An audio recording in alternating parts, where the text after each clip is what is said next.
এই জন্য আমরা সহজেই বুঝতে পারি যে আল্লাহ পাক যদি হাফেজ সাহেবের পিতা মাতাকে এত সম্মান করেন, তাহলে না জানি কত সম্মান আল্লাহ পাক ওই হাফেজদেরকে করবেন। পৃথিবীর বুকে যত বই আছে, যত পুস্তক আছে, যত কিতাবাদি আছে, সমস্ত কিতাব সম্পর্কে আমরা জানি যে প্রতিটা কিতাব মানুষ ভুলের ঊর্ধ্বে নিতে পারে নাই। যে যত বড়ই লেখক সাহিত্যিক হোক না কেন, তিনি তেনার বইয়ের শুরুর দিকে লিখে দেন যে আমি যে বইটা লিখলাম আমার বইয়ের ভিতরে ভুল থাকতে পারে, যদি কোনো হৃদয়বান ব্যক্তি জানাইয়া দেন, পরবর্তী সংস্করণে আমি সংশোধন করে নিব। কিন্তু একমাত্র সঠিক কিতাব, একমাত্র সুন্দর কিতাব, একমাত্র বিশুদ্ধ কিতাব যেটা আমরা পড়ি, পবিত্র কোরআনুল কারীম, যার ভিতরে বিন্দু মাত্র সন্দেহ নাই, সেই কোরআনের দাম কত, সেই কোরআনের ইজ্জত কত, সেই কোরআন যারা পড়ে তাদের দাম কত।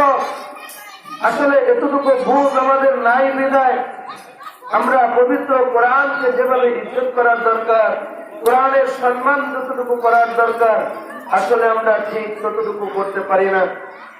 তাই আজকের এই মাহফিলে এসে পবিত্র কোরআন শরীফ এবং কোরআনের হাফেজ এবং যারা এই কারিগর, তাদের মূল্য, তাদের দাম কত, এই মাহফিলে এসে আমরা সেই বিষয় কিন্তু অবগত হয়ে পরবর্তী জীবনে আমরা যেন আমল করে আমাদের জীবনকে সুন্দর করতে পারি।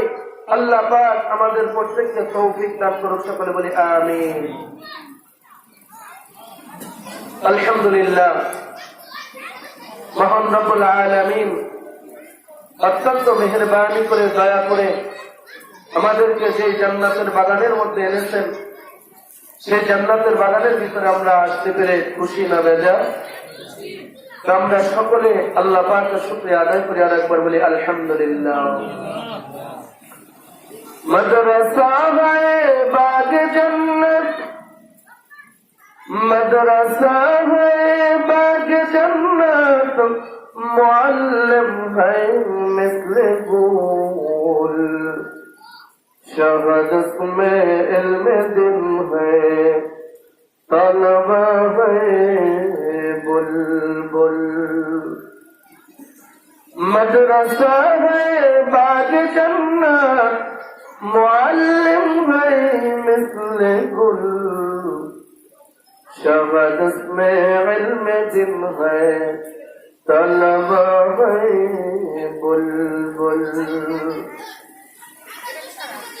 সম্মানিত উপস্থিতি, আমরা সকলেই কম বেশি অবগত আছি এই মাদ্রাসা থেকে কত হাফেজ ছাত্ররা পবিত্র কোরআন শরীফ মুখস্থ করে তাদের সিনার ভিতরে আল্লাহ পাকের কোরআনকে নিয়েছে। এই মাদ্রাসার যে সমস্ত ছাত্ররা পবিত্র কোরআন শরীফকে মুখস্থ করল, তাদের ইজ্জত, তাদের দাম কত বড় হতে পারে, কতটুকু হতে পারে আমরা জানি না বিধায় আমাদের সন্তানগুলোকে মাদ্রাসা মুখী করতে চাই না। কিন্তু আমরা যদি ঠিক মতো জানতাম আমাদের ছাত্রগুলো মাদ্রাসা পড়ে কতটুকু উন্নত হয়েছে, কতটুকু দামি হয়েছে, কতটুকু লাভবান হয়েছে, তাহলে আমরা আরো চেষ্টা করতাম, পাগল হতাম, মাদ্রাসার জন্য নিজের জীবনকে বেলায়া দেওয়ার জন্য চেষ্টা করতাম। বাস্তব জীবনে দেখা যায় মাদ্রাসা থেকে একজন ছাত্র যখন ইলম শিক্ষা করে বাড়িতে যায়, এই ছাত্রর সম্মান, এই ছাত্রর ইজ্জত দুনিয়ার বুকে আমার আল্লাহ পাক এমন সুন্দর করে বাড়িয়ে দেন যে দুনিয়ার মানুষগুলো এই ছাত্রদেরকে দেখলে জবান থেকে বলে দেয়, এই ছাত্রগুলার আখলাক চরিত্র হুবহু মনে হয় যেন আসমানের ফেরেশতাদের মতো।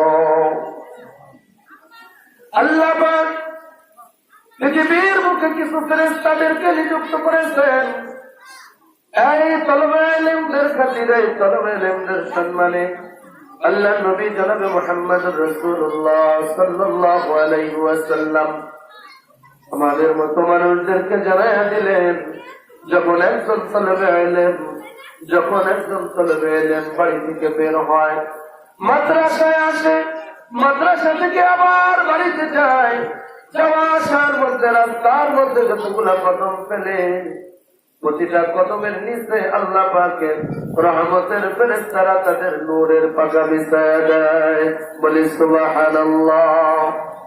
ফেরেশতাদের নূরের পাখা ছাত্রদের সম্মানে জমিনের মধ্যে আল্লাহ পাক ফেরেশতাদেরকে বলে দেন যে তোমরা বিছায়া দাও, আমার তলবে ইলম যারা আসতেছে তাদের ইজ্জত করা দরকার, তাদের সম্মান করা দরকার। আজকে দেখা যায় দুনিয়ার বুকে মানুষ চলাচল করতে গেলে মানুষকে লাল গালিচা সংবর্ধনা দেয়, মানুষকে সবুজ গালিচা সংবর্ধনা দেয়, মানুষকে কত রকমের মান সম্মান করে, কিন্তু প্রকৃত যে সম্মান, প্রকৃত যে ইজ্জত সেটা দেওয়া দরকার, সেটা দুনিয়ার কাজের জন্য মানুষ করতে পারে না। এই জন্য আমার আল্লাহ পাক বলেন যে এই সম্মাননার দরকার নাই, আমি আল্লাহ পাক আমার রহমতের ফেরেশতাদের পাখা এই তলবে ইলমদের খাতিরে জমিনের মধ্যে বিছায় দেব, আর ছাত্ররা তলবে ইলমরা ওই পাখার উপরে ভর করে পাখার উপর দিয়ে পাড়ায়া পাড়ায়া তারা চলবে, আর এর কারণে তাদের ইজ্জত আমার কাছে বেড়ে যাবে। বলেন না সুবহানাল্লাহ।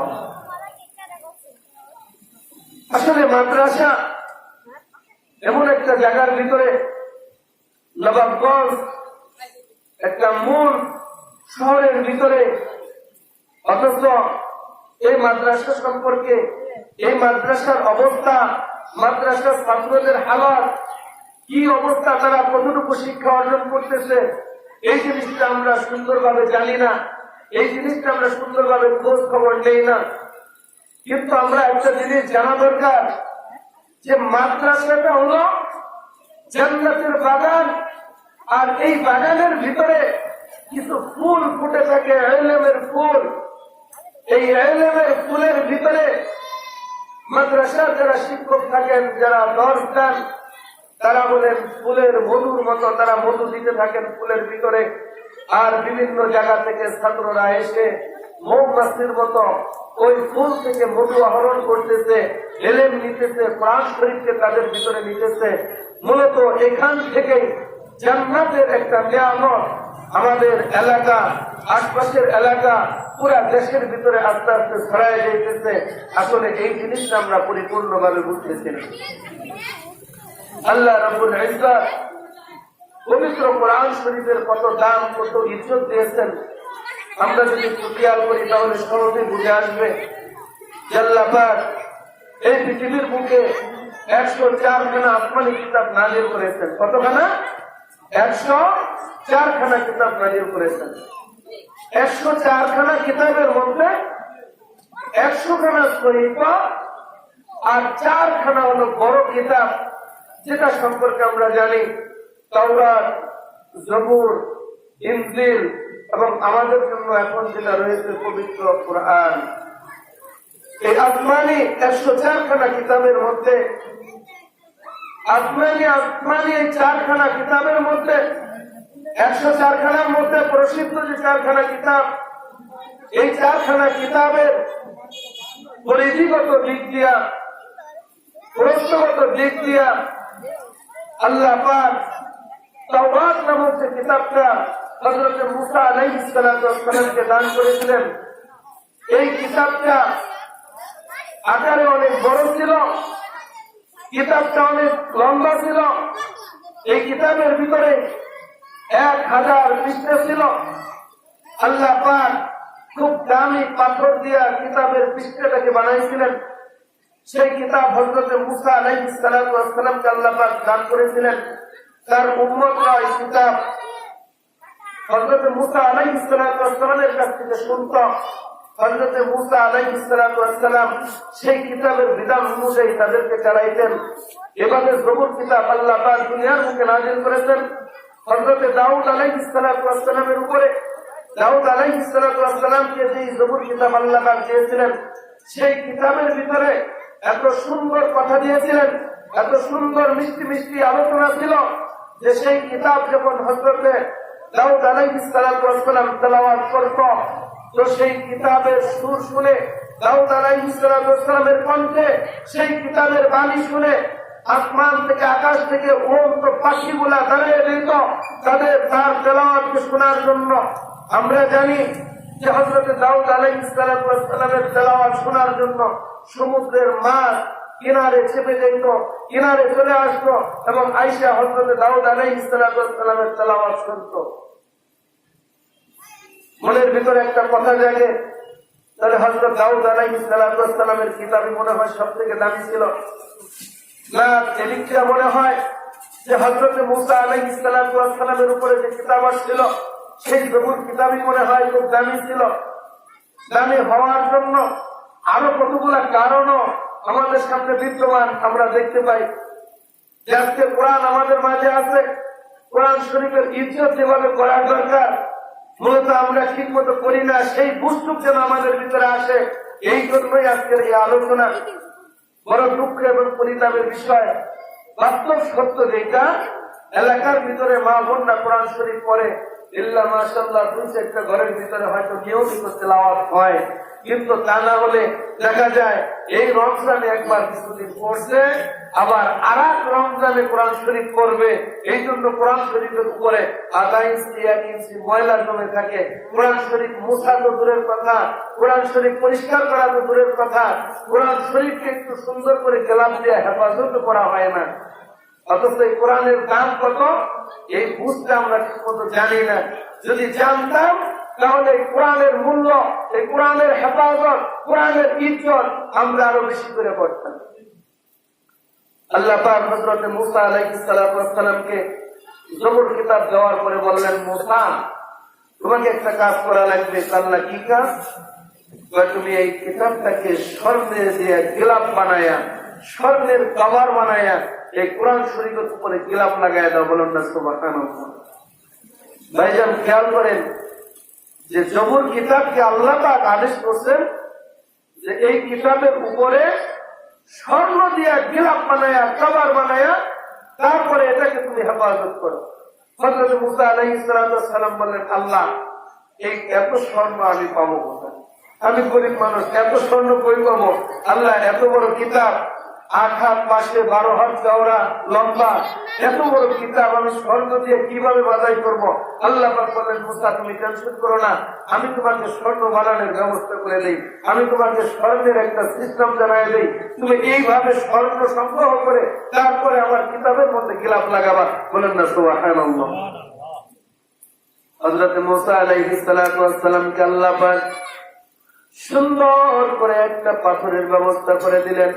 আর কিতাবের ভিতরে আসলে 2টা ঘাসের ব্যবস্থা করে দিলেন, 2টা গাছের ব্যবস্থা করে দিলেন। এই ঘাস এবং গাছ যেই লোহার সাথে, যেই পাথরের সাথে মিলাবে, সঙ্গে সঙ্গে ওই লোহা বা পাথর স্বর্ণে পরিণত হয়ে যাবে। অন্য কিতাবের ভিতরে আসছে হযরত মুসা আলাইহিস সালামকে সিমিয়া নামের একটা পাথর দান করলেন।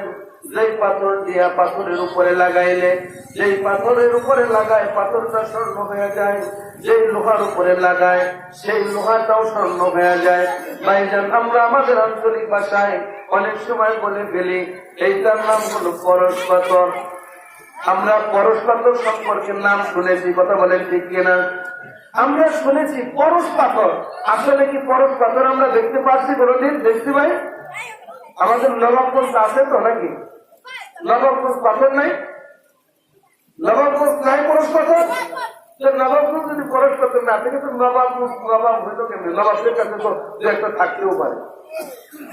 নবাবগঞ্জ আছে, ঢাকা জেলার ভিতরে আছে, বাংলাদেশের ভিতরে, বাংলাদেশের ভিতরে নাই। তাহলে বড় কোন রাষ্ট্রে আছে? ভাইজান আছে কি নাই আপনারা উত্তর দিতে পারতেছেন না। আমি আপনাদেরকে জিনিসটা ক্লিয়ার করে দিই, যদি সহজে বুঝলেন।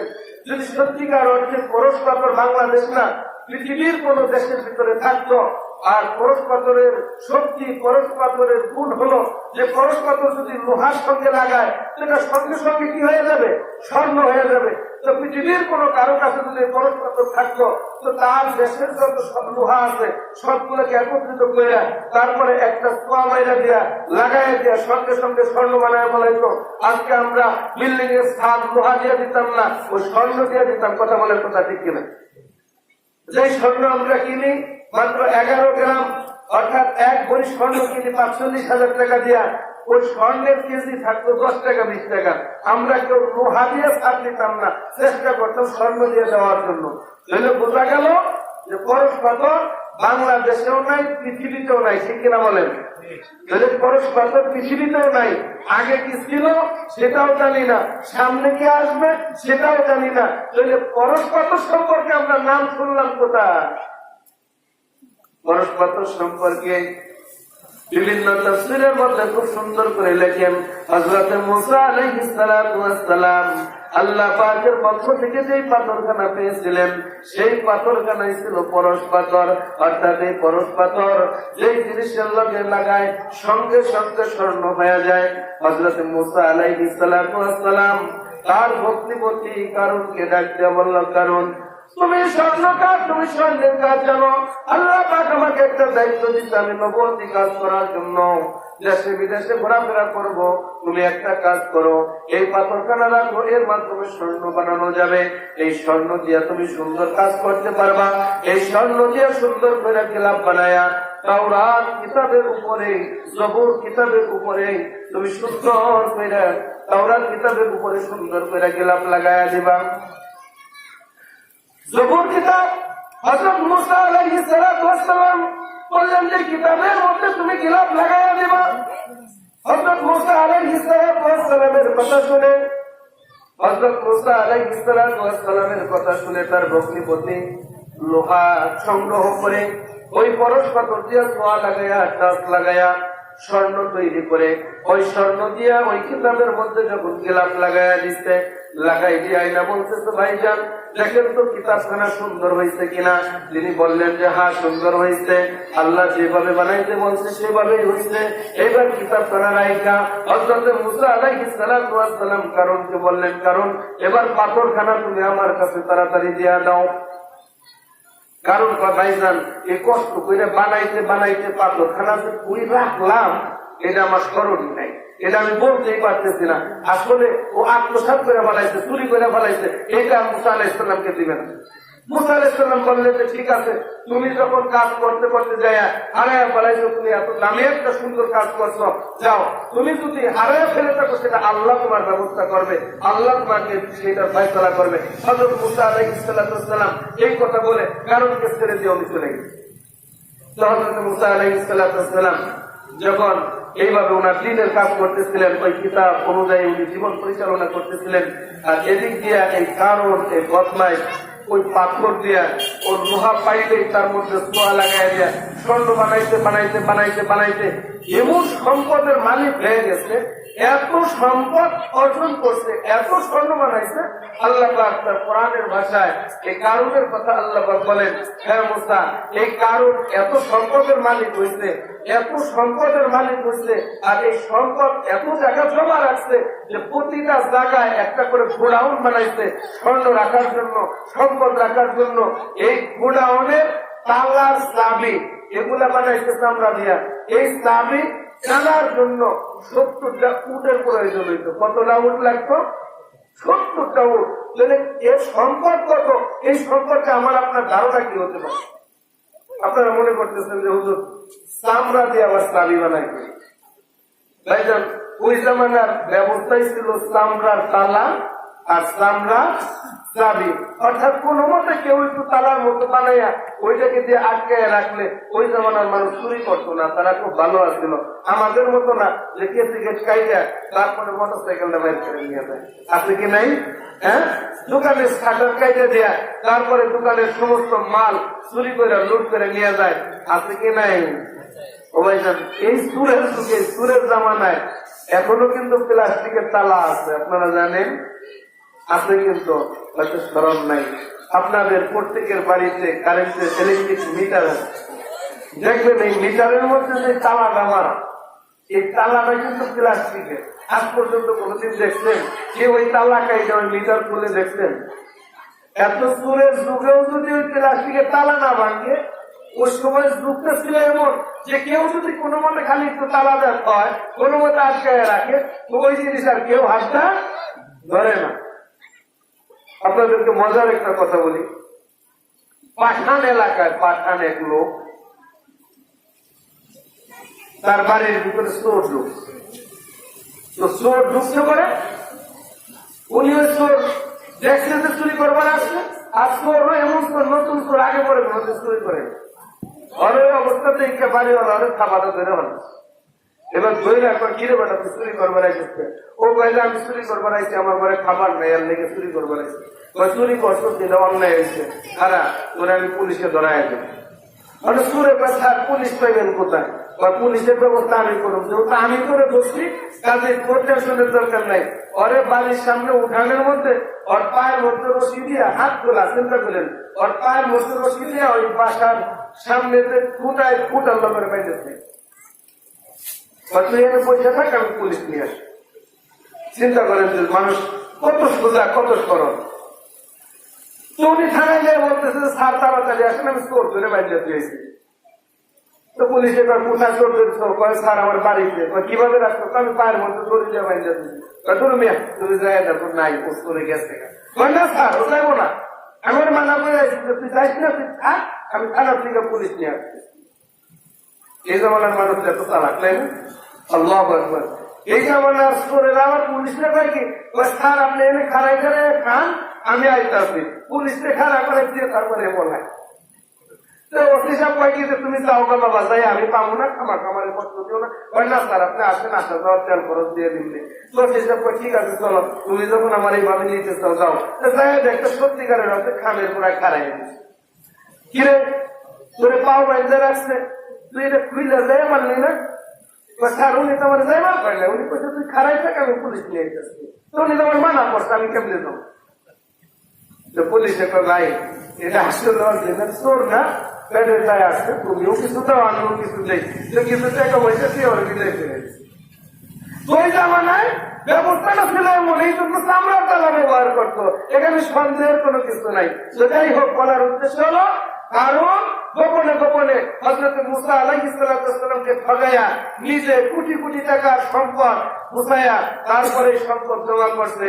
আমি আপনার যত সম্পদ জমা করি গোপনে রাখি, লুকায়া রাখি, ব্যাংকে রাখি, যে জায়গায় রাখি, এই সম্পদের খবর আমি জানি, আর কেউ জানি না, এই চিন্তা করতেছি। কিন্তু একটা কথা জানতে হবে, এই সম্পদের খবর কেউ না জানলো কে জানে? জানে কি জানে না? আল্লাহ জানে। আল্লাহ ব্যাংকের বন্ডের খবর জানে কি জানে না? আল্লাহ করে সিন্ধুকের খবর জানে কি জানে না? সব জায়গার খবর আমার আল্লাহর কাছে আছে। আমার আল্লাহ জানায় দিলেন, মুসা তাড়াতাড়ি যায় কারণকে বলো তোমার যে সম্পদ আছে এই সম্পদের থেকে 3 ভাগের 1 ভাগ আল্লাহর রাস্তায় যাকাত দেওয়া লাগবে। কি দেওয়া লাগবে? যাকাত দেওয়া লাগবে। ভাইজান যাকাতের ছোট্ট একটা মাসালা বলবো, এই জন্য বলবো যেহেতু এটা একটা মাদ্রাসা, এখানে এই মাসালার সাথে এই মাদ্রাসার সম্পর্ক আছে। আছে কিনাই বলুন? লেখা আছে মসজিদ মাদ্রাসা এতিমখানা, এখানে ছাত্ররা পড়ে, ছাত্ররা কি খায় কি করে এই বিষয়ে আমাদের একটু খোঁজ নেওয়া দরকার। কথা বলেন ঠিক কিনা? আল্লাহ দিলেন মুসা কারণকে বলো 3 ভাগের 1 ভাগ যাকাত দেওয়া লাগবে। তোমার যত সম্পদ আছে সমস্ত সম্পদ থেকে 3 ভাগের 1 ভাগ আল্লাহর রাস্তায় যাকাত দেওয়া লাগবে। কারণ করলাই জানি দেখি মূল কথা বললেন 3 ভাগের 1 ভাগ। এখন লুঙ্গি টুঙ্গি কিনা দিলে হইব না? না লুঙ্গি দিলে হইব না। কত করে শাড়ি শাড়ি কিনা দেই? না শাড়ি শাড়ি দিলে হবে না, আল্লাহ যেটা বলছে ওইটাই দেওয়া নেই। আমাদের দেশের ভদ্রলোকেরা আল্লাহ পাক যাদেরকে সম্পদ দিতে, একজনের জাকাত হবে 10 লাখ 20 লাখ টাকা, 50টা 60টা লুঙ্গি কিনা এনে তারপরে জাকাত দেই, মনে করি যে আমার সম্পদ হালাল হয়ে গেছে।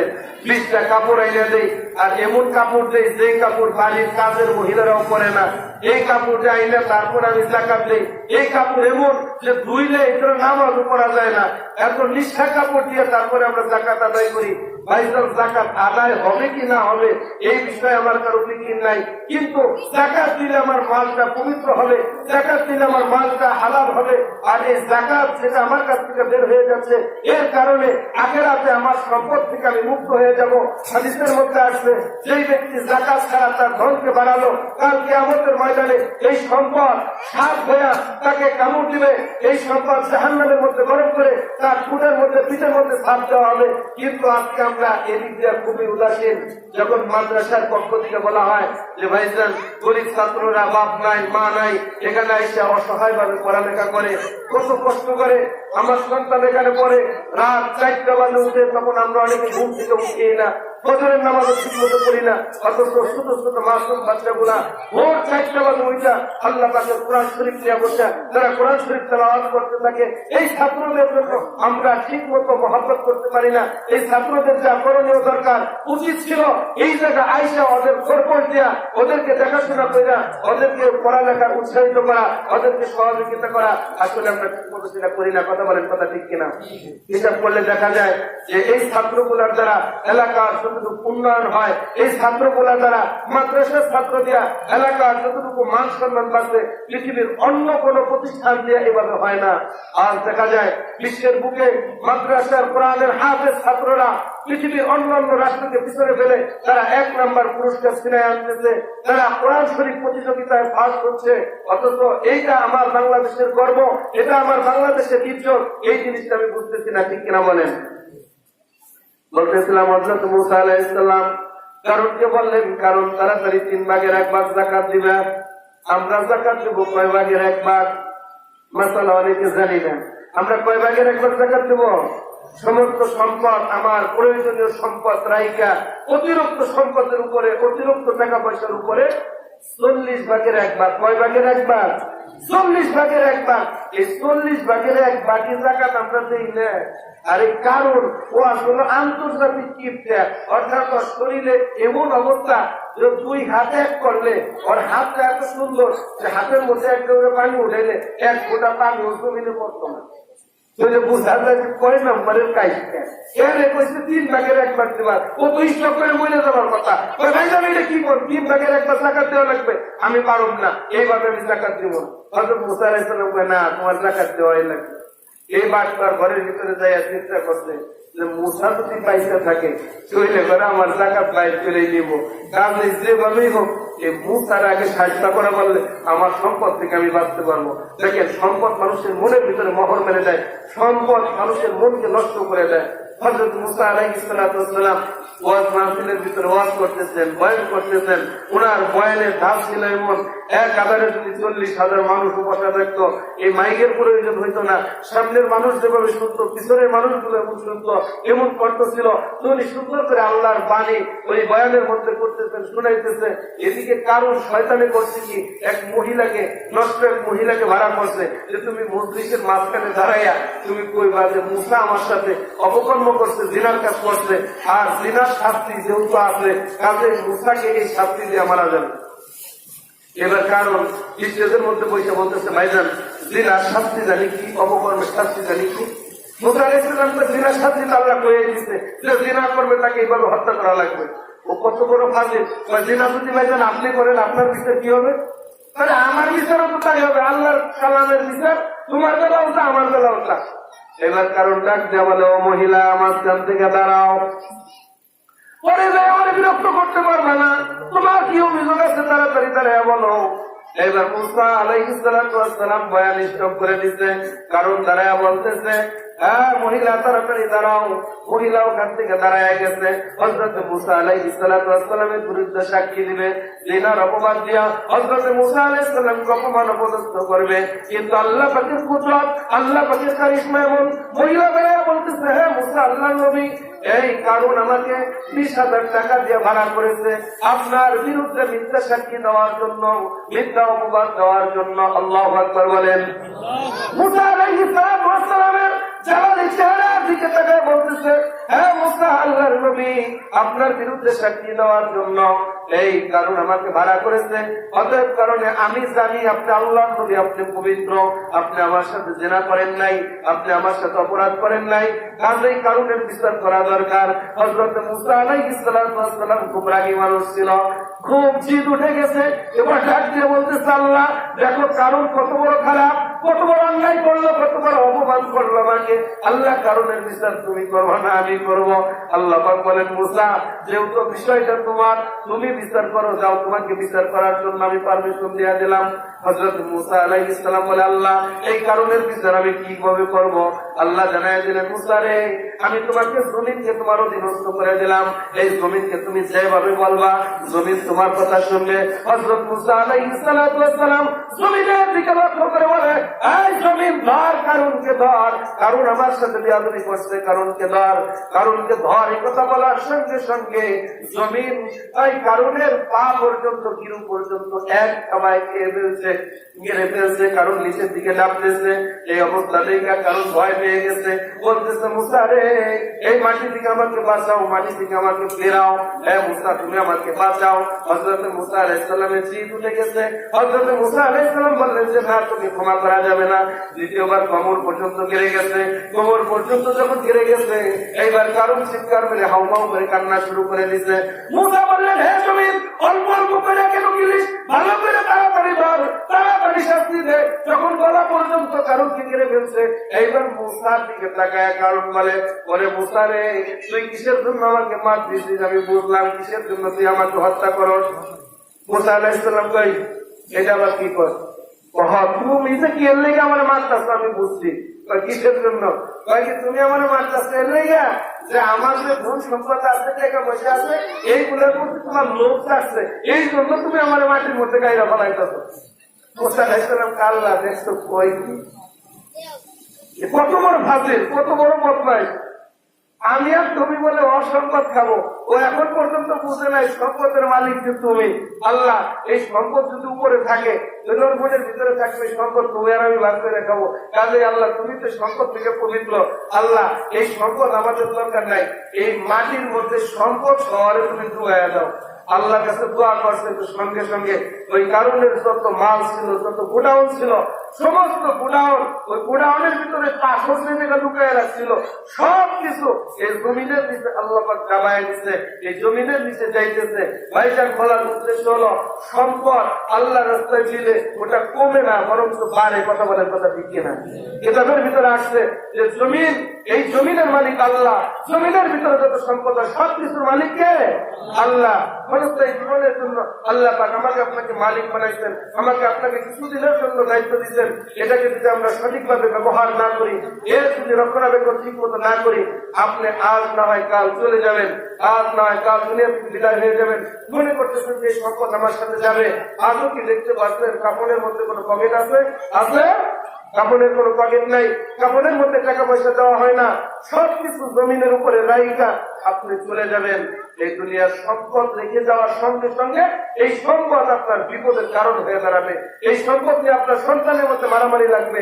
এই সন্তান আপনার সম্পদকে বিপদে চালানোর কারণে, খারাপ পথে চালানোর কারণে, এই সম্পদের জন্য আল্লাহর কাছে আপনার জবাবদিহিতা করতে হবে। কথা বলেন, কথা ঠিক কিনা?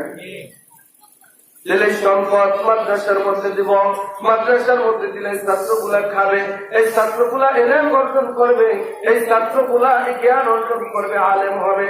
একজন আলেম হওয়ার জন্য কতটুকু সহযোগিতা করা দরকার, সহযোগিতা করলে আমার কি উপকার, এই বিষয়ে আমাদের একটু জানা দরকার। কারণ আমাদের ময়দানে যখন এই হাফেজে কোরআন থেকে আল্লাহ পাক বললেন, যাও তোমাদেরকে নাজাত দিয়া দিলাম, হাফেজে কোরআন আল্লাহ পাকের আদেশ পায়া যখন জান্নাতের দিকে রওনা করবে, জান্নাতের দরজায় যাওয়ার সঙ্গে সঙ্গে হাফেজে কোরআনের মনের ভিতরে জেগে উঠবে, আমি না বাবা কাছে বলবো মাদ্রাসায় পড়েছিলাম, এই মাদ্রাসার বোর্ডিং এর খানার আয়োজন যেই ব্যক্তি করেছিল, সে মাদ্রাসার সহযোগিতা করেছিল, তার খানা খাওয়ার কারণে শরীরের মধ্যে রক্ত এসেছে, শরীরের মধ্যে শক্তি হয়েছে, এই শক্তি দিয়ে আমি কোরআন তেলাওয়াত করেছি। আমরা যেই ব্যক্তির উপকারে আমি কোরআনের হাফেজ হতে পারলাম, যার সহযোগিতায় আমি কোরআন অর্জন করতে পারলাম, আজকে আমি জান্নাতে চলে যাব, আর ওই ব্যক্তি আমাকে সহযোগিতা করে বিপদে পড়ে যাবে, এটা কখনোই হতে পারে না। ওই আল্লাহর বান্দা জান্নাতের দরজার মধ্যে দাঁড়ায় যাবে, আল্লাহ বলবেন বান্দা জান্নাতে যাও, বলবে আল্লাহ জান্নাতে যাব, তার আগে আমার একটা প্রশ্ন আছে। কি প্রশ্ন? আল্লাহ আমার চাওয়া আছে। কি চাওয়া? আমার চাওয়া হলো আমি যখন এলে অর্জন করতেছিলাম, আল্লাহ কিছুর মালিক তুমি, তারপরেও কিছু কিছু মানুষকে তুমি দায়িত্ব দিয়েছিলা, তারা সম্পদের মালিক হয়েছিল, ওই সম্পদ গুলা তারা আমাদের জন্য ব্যয় করেছিল, তাদের সম্পদ দিয়ে আমরা মাদ্রাসায় পড়ালেখা করে আল্লাহ কোরআনের হাফেজ হয়ে তোমার কাছে পুরস্কার পেয়েছি। আল্লাহ ওই পুরস্কারের কিছু ভাগিদার তারাও হবে, তারাও আজকে পুরস্কারের কিছু অংশীদার হবে। আজকে যদি তাদেরকে রেখে জান্নাতে চলে যাই, আল্লাহ ওই মানুষগুলোর কাছে আমরা বেঈমান হয়ে যাব। আল্লাহ তোমার কোরআনের বেজ্জতি হয়ে যাবে। আল্লাহ তুমি তো গফুরুর রহিম, আল্লাহ তুমি তো রহমানুর রহিম। তুমি যদি সমস্ত মানুষকে মাফ করে দাও, কারো কিছু করার নাই। আল্লাহ তোমার কাছে আরজি করি, তোমার কাছে আকাঙ্ক্ষা করি, তোমার কাছে চাই। আল্লাহ সেই মানুষগুলো সহযোগিতা করেছিল, ওই মানুষগুলাকে তুমি আমাদের সাথে জান্নাতের ফায়সালা করে দাও। আল্লাহ পাক বললেন, হ্যাঁ হাফেজে কোরআন, দুনিয়ার মধ্যে তোমার কত কষ্ট হয়েছে, তুমি কত কষ্ট করে তুমি আমার কোরআনকে শিখেছো, কোরআনকে অর্জন করেছো, কোরআন অনুযায়ী জীবনকে চালাইছো। ও আমার হাফেজ, যাও, আজকে আমি তোমার দরখাস্ত মঞ্জুর করে নিলাম, তোমার কথা আমি শুনে নিলাম। যাও, তোমাকে যারা এইভাবে সহযোগিতা করেছে তাদেরকে নিয়েই তুমি জান্নাতে চলে যাবো।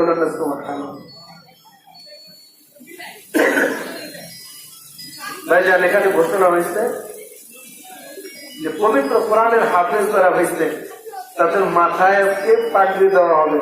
আলহামদুলিল্লাহ বলেন। এখন আসেন, তওরাত জবুর ইনজিলের যদি এমন দাম হয়, তাহলে আমার আপনার কাছে যে কোরআন আছে, এই কোরআনের দাম কতটুক, এই কোরআনের শান কতটুক, কোরআনের মান কতটুক, কোরআনের মর্যাদা কতটুক, এই বিষয়ে আমাদের একটু জানার দরকার আছে কি নাই? আল্লাহ পাক পবিত্র কোরআনের শুরুর দিকে বলেন, বিসমিল্লাহির রাহমানির রাহিম, আলিফ লাম মিম, যালিকাল কিতাবু লা রাইবা ফীহি, হুদাল লিল মুত্তাকিন।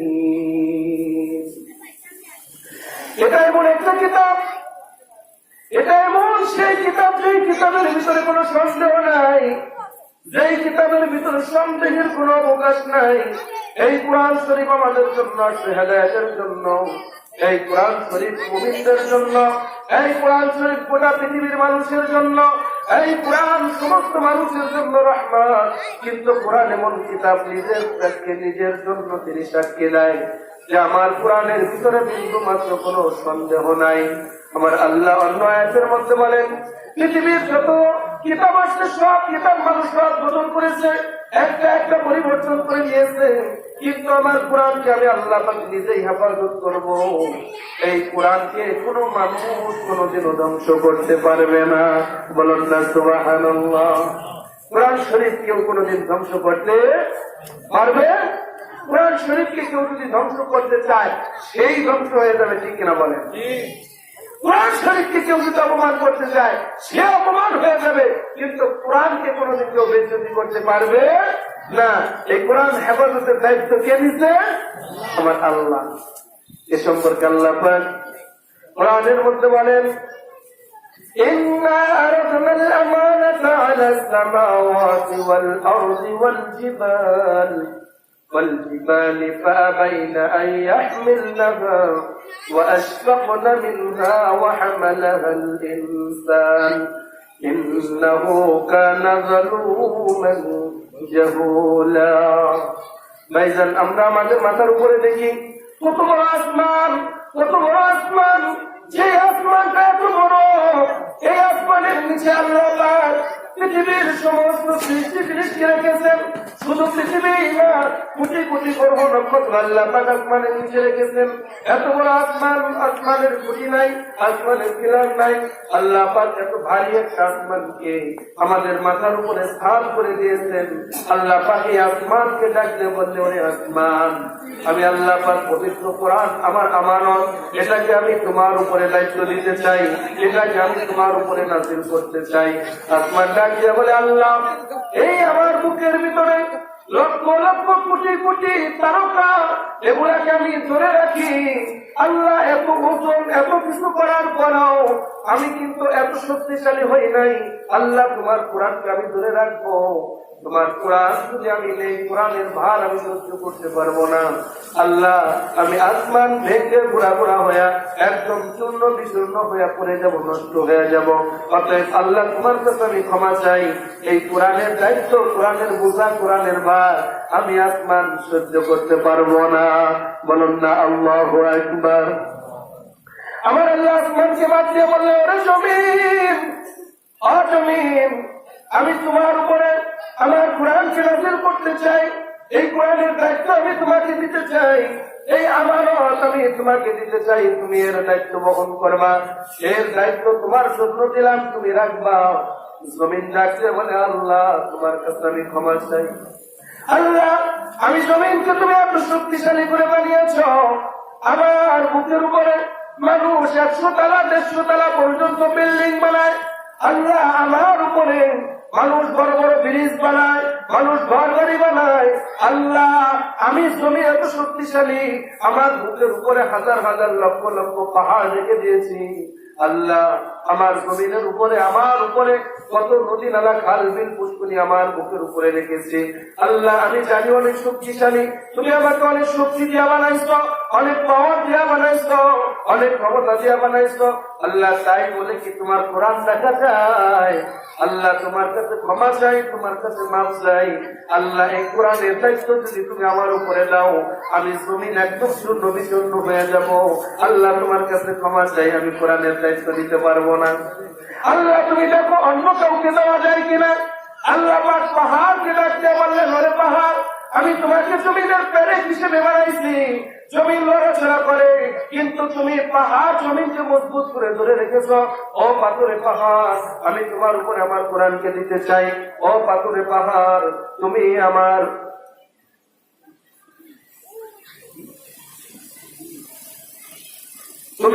কোরআনকে মজবুত ভাবে ধরে রাখো। পাহাড় বলে, আল্লাহ, তোমার কাছে ক্ষমা চাই, এই কোরআনের দায়িত্ব আমি নিতে পারবো না।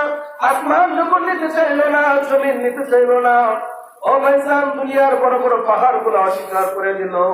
এমন সময় আমরা ছোট মানুষের বাচ্চা জবান তুলে ডাক দিয়ে বলে, আল্লাহ, তোমার কোরআন আসমানে দেওয়ার দরকার নাই, জমিনে দেওয়ার দরকার নাই, পাহাড় নিতে চাই না, দেওয়ার দরকার নাই। আল্লাহ, আমরা অবুঝ মানুষ। আল্লাহ, তোমার কোরআন আমরা নিতে চাই, তোমার কোরআন আমাদের উপরে নাযিল করে দাও। বলুন সুবহানাল্লাহ। আল্লাহ বলেন, ওরে বেবুঝ মানুষ, তোরা কোরআনের ওজন বুঝোস না, কোরআনের দাম বুঝোস না, কোরআনের ওজন বুঝোস না, তারপরেও কোরআনকে দিতে চাস। ঠিক আছে, যা, তোরা যখন চাইছ, আমি আল্লাহ পাক কোরআন তোদের উপরে নাযিল করে দিলাম।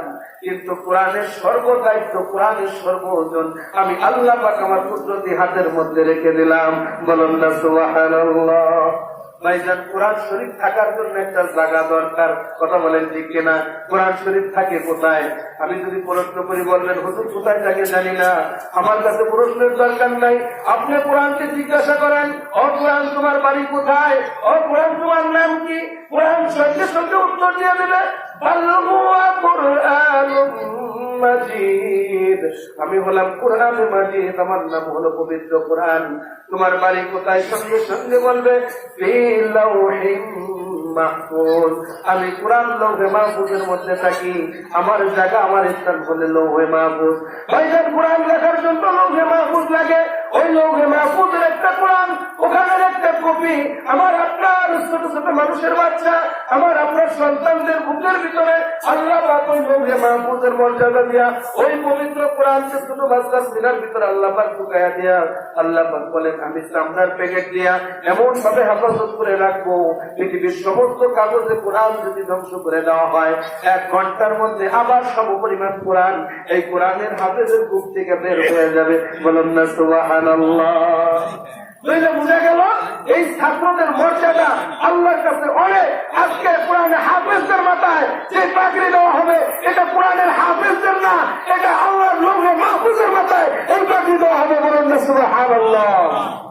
আজকে ওই মা বাবা গুলো কত বড় ভাগ্যবান, কত বড় সম্মানী, যাদের সন্তানদের আজকে পাগড়ি দেওয়া হবে, তাদের নাম ঘোষণা করা হবে।